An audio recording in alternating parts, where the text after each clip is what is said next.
Bien, vamos a hablar un segundo sobre lo que es la cavidad abdominopelviana. Aunque a menudo se suele considerar dos cavidades, la abdominal y la pélvica, que sería en este color rosa lo que comúnmente se llama abdomen, que sería la cavidad abdominal, y en esto que sería un poco verde, lo que normalmente se denomina cavidad pélvica o pelvis. El aspecto a retener sobre esta imagen sería entonces entender que es una cavidad visceral que va a ser continua, de hecho es la más grande del cuerpo, y que juntas, la abdominal y la pélvica van a proporcionar múltiples funciones que obviamente van a ser vitales. Entonces señalamos lo que sería la cavidad abdominal en 1 con el número 1, lo que sería la cavidad pélvica, que estaría marcado con el número 5. Con el número 2 se tiende a marcar esta línea que se llama, o que clásicamente se llamaba estrecho superior de la pelvis y que ahora se denomina abertura superior de la pelvis, que es lo que vemos acá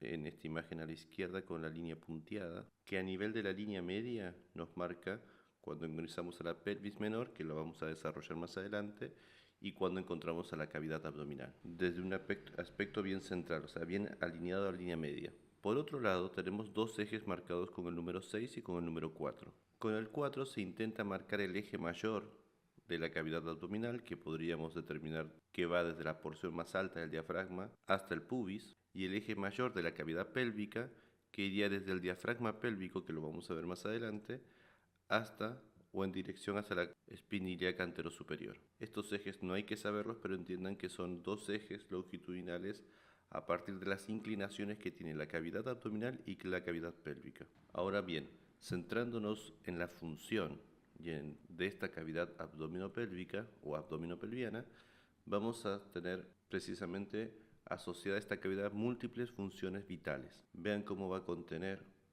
parte del sistema digestivo. Acá no se ve, pero porque es posterior, va a estar más asociado a la parte posterior de esta cavidad, que sería parte del sistema urinario, y en la parte inferior, más asociada a la parte pélvica, órganos reproductores internos. También nos va a comunicar directamente con los miembros inferiores, que lo vamos a ver en la imagen que sigue. Esta cavidad va a servir de soporte y fijación de algunos órganos internos e inclusive de genitales externos, y va a ser importante para funciones como por ejemplo la respiración, la micción, la defecación, y también va a tener una función asociada de sostén, asociada más bien a la columna vertebral y al sostén del peso, por lo que indirectamente, o diríamos más bien directamente, va a tener que ver con la posición, con el mantenimiento de la posición, es decir, la postura y el movimiento. En las mujeres también va a tener que ver con lo que nosotros conocemos como desarrollo de la gestación, ¿sí? Todo lo que sería la proyección de estructuras genitales internas desde la cavidad pélvica en dirección a la cavidad abdominal. ¿Qué es lo que marcamos acá como estructuras a tener en cuenta? Primero, el reborde costal. Vean cómo el reborde costal se encuentra protegiendo parte de estructuras internas vitales que se encuentran en la cavidad abdominal. Con el número 2 estamos marcando un órgano que se llama hígado, que siempre va a estar hacia la derecha.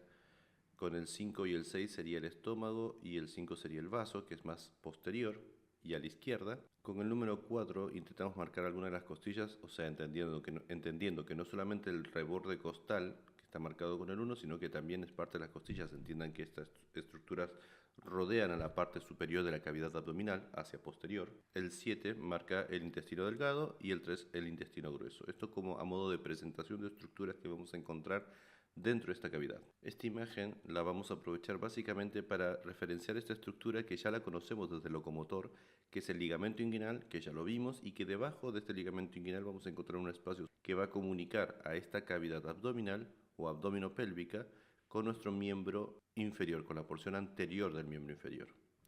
Con el 1 marcamos lo que sería el techo, que vamos a hablar, y que esto sí es lo que se toma, las paredes de la cavidad abdominopelviana, que sería el diafragma. Con el 2 y en transparencia lo que sería la pared abdominal, porque hasta acá veníamos viendo todo desde anterior, pero con la pared anterior seccionada, sería esta en transparencia lo que correspondería a la pared anterior, que la vamos a describir más adelante. Con el número 3 se marca lo que sería la cresta ilíaca, que es hasta este punto donde nosotros encontramos el límite superficial de la cavidad para proyectarnos en estructuras más profundas y saber que estamos dentro de la cavidad abdominopélvica. En este caso, como referencia podemos tomar la cresta ilíaca y el ligamento inguinal. Desde estas dos estructuras hacia arriba sabemos que estamos hablando de estructuras de la cavidad abdominal y, como habíamos nombrado, en línea roja lo que se denomina el estrecho o abertura superior de la pelvis. En verde acá se marca lo que sería parte del reborde costal y del cartílago costal, como protege estructuras internas y superiores de lo que sería la cavidad abdominal. A modo de conclusión, entonces podemos decir que la cavidad abdominopélvica es una gran cavidad, es la mayor de todas, y la podemos subdividir coloquialmente. Cuando hablamos de cavidad abdominal nos estamos refiriendo a la superior, a su porción superior, y cuando hablamos de cavidad pélvica a su porción inferior. Hay subdivisiones y hay estructuras como el peritoneo. Vamos a hablar más adelante de una pelvis mayor y una pelvis menor, o verdadera y falsa. Vamos a hablar de estructuras peritonizadas, retroperitoneales, subperitoneales. Todas estas subdivisiones son con respecto a lo que encontramos dentro de la cavidad abdominopélvica. Y obviamente decir que la función, si bien es cierto, es múltiple, la realidad es que es vital para el organismo, para el desarrollo de múltiples funciones vitales.